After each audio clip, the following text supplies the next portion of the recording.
guys, today we're reading The Highway Turtles, story by Corinne Fenton, illustrations by Jenny Mount Stephen. Highway Turtles, story by Corinne Fenton, illustrations by Jenny Mount Stephen. Amy and Grace had been fishing with their grandfather many times. They always went to his favorite place not far from the center of the city. It had a creek and some ponds where many kinds of small animals lived. Every time the twins went there, they saw ducks swimming on the ponds and herons standing in the shallows. They heard frogs croaking from somewhere in the reeds. One day, Amy noticed something different in one of the ponds. "Papa," she cried, "there are 2 brown turtles down here, living here." A few weeks later, when they went back to the creek, they saw a large sign with a map on it.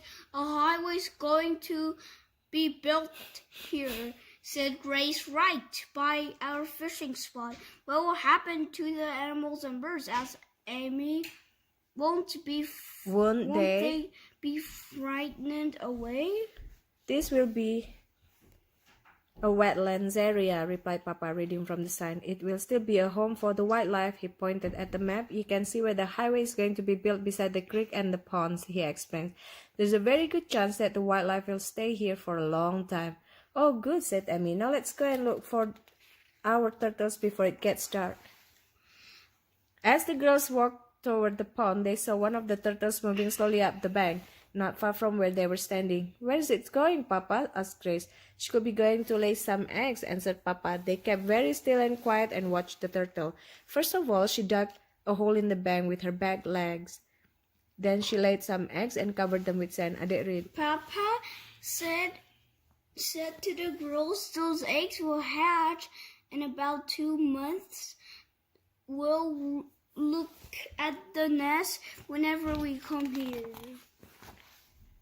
The next time they went fishing, the girls heard the rumble of big machines approaching. Huge bulldozers were being brought onto the site. "Oh, Papa," cried Amy, "they're going to start building the highway. I hope the turtle eggs will be safe." "We'll check the map on our way back," said Papa. The girls found the turtle pond on the map.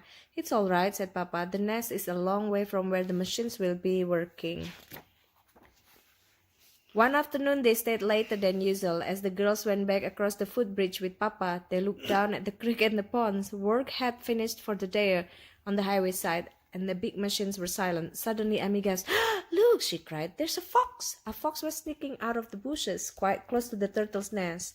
His eyes were fixed on the pond. Somehow, the fox sensed that they were watching, and in a flash, he disappeared. Adik read. "Papa, that fox looked hungry," said Grace. "Will the turtle eggs be all right?" "We'll just have to hope that he doesn't find the eggs," said Papa. You're yawning. Adik read. All that week, Grace and Amy felt Anxious.